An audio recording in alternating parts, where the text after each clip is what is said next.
So, before I start off my talk, I want to start off with a little disclaimer. Speaking of bladder problems, yesterday I was talking to one of my mentors, Andy Burness, and I was talking to him about my talk, and I was like, Andy, I'm so nervous.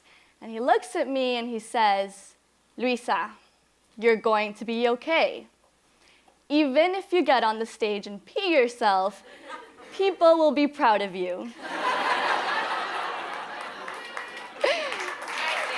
Just saying. So if that happens, you guys know who to blame. Andy. Anyways, now that I got that over with, let's get into it. So today, I'm here to talk to you about how you can use communications to dissolve partisanship. Before I get into that, let's rewind to last summer. In June of 2016, I had the opportunity to intern at the Leadership Conference on Civil and Human Rights. The Leadership Conference is a coalition of more than 200 national organizations that work to promote and protect the civil and human rights of all persons in the United States. As a Chorale Fellow, I was assigned to work in the communications department. If I had to describe my experience in 2 words, I would say that it was eye-opening. Now, I must admit that what struck me the most is how politically polarizing every issue is, even the ones that most sensible people would consider common sense. While that might not come as a surprise to most Franksters, for a 22-year-old that was never really heavily invested in politics, it was quite the shocker.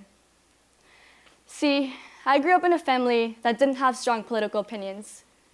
Politics were never discussed at the dinner table, but morality was. Growing up as a Catholic, I was taught 2 simple values: to respect everyone and to help those less fortunate than me. As a kid, these values motivated me to do volunteer work. Now, as a young adult, they've motivated me to pursue a career in public interest communications. When I found out I was going to be a Chorale Fellow, I was stoked. Now, I also must admit that I had absolutely no idea what I was getting myself into. The first few days of my internship, I had a lot of trouble keeping up with the conversations. I mean, seriously, people, what's up with all these acronyms? But as the weeks passed, I began to understand more and more. Slowly but surely, I started realizing that a lot of the times, the conversations were more about politics than they were about the fundamental issues we were trying to solve.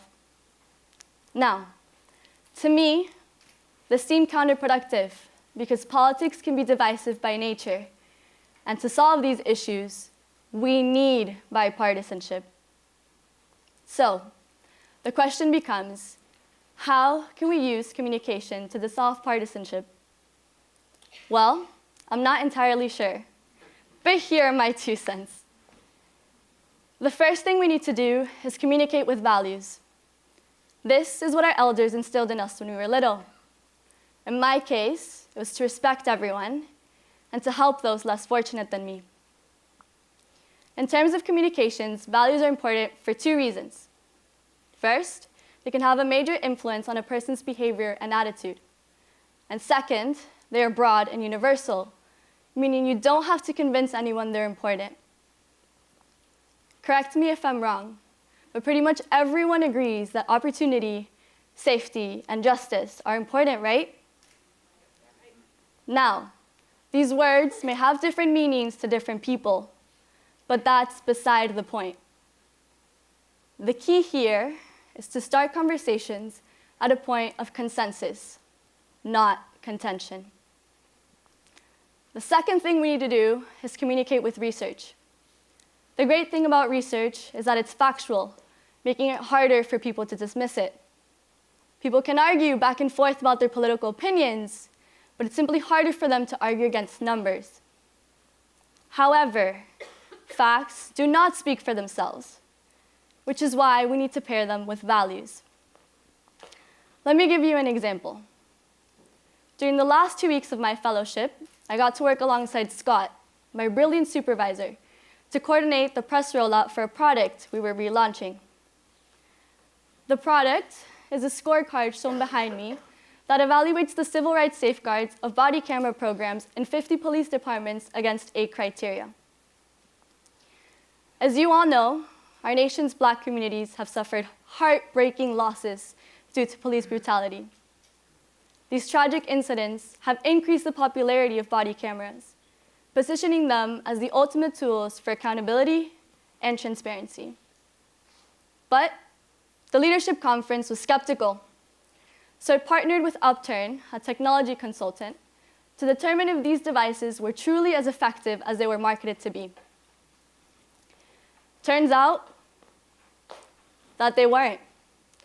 As you can see from the overwhelming amount of red X's on the screen, no department met all 8 criteria, and only a few met more than 2.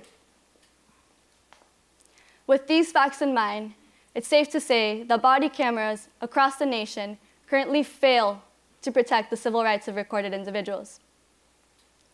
The good news, however, is that the scorecard got a lot of media attention from both the left and the right. In total, about 100 news stories were published in both national and local outlets. And even more importantly than that, 6 police departments reached out to us to discuss their scores. 2 of the departments that reached out to us did not make their policies publicly available prior to the release. But as a result of the launch, they started taking the necessary steps to do so. So, we made some progress. Ideally, our efforts will translate into policy change. But even if they don't, at least we changed the narrative. And in the process of doing so, people realized that this was an important issue that needed to be addressed. Now, you may be wondering what any of this has to do with my talk. Let me explain.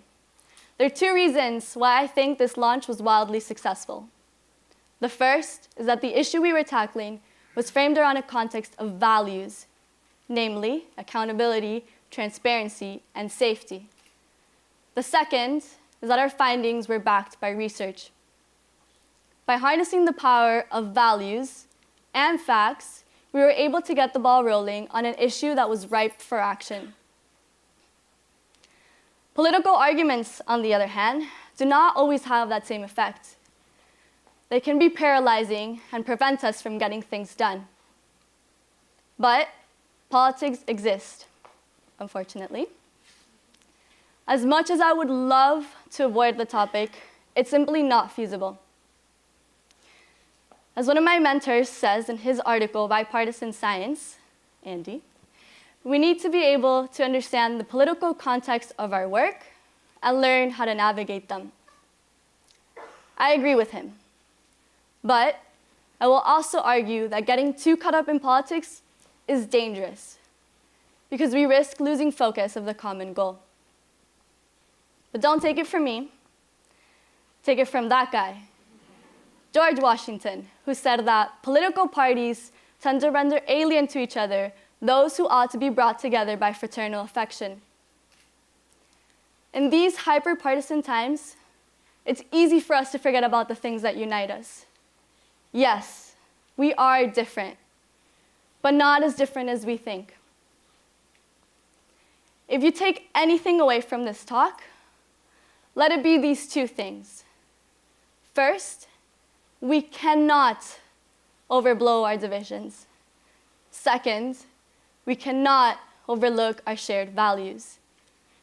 And one last thing, please, please, please don't let anyone's political agenda undermine your values. Thank you.